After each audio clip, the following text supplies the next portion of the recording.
Today, gagawa tayo ng ubemoistcake na masarap pang merienda at pwedeng-pwede mong pagkakakitaan. No bake ito from your madiscarding kusinera. It's me, heyaiz, and welcome back to my channel. At kung trip mo ang itong may yummy recipe, don't forget to subscribe para lagi kang updated sa next repeat recipe natin. At narito ang mga wet ingredients.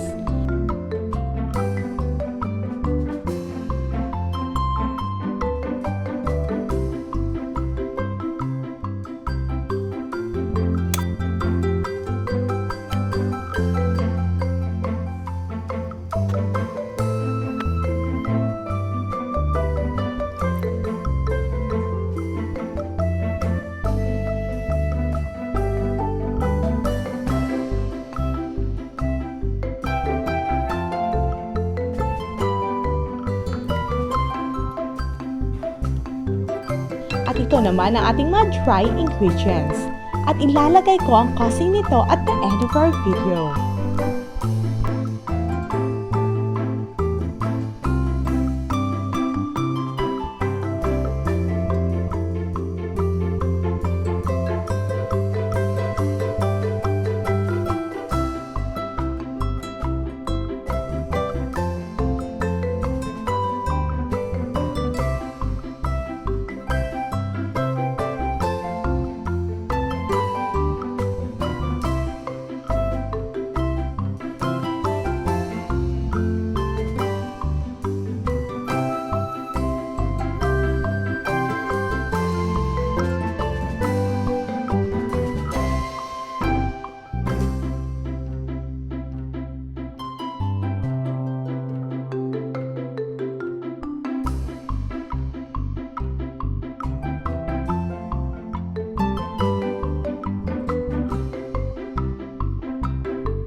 Cornstarch,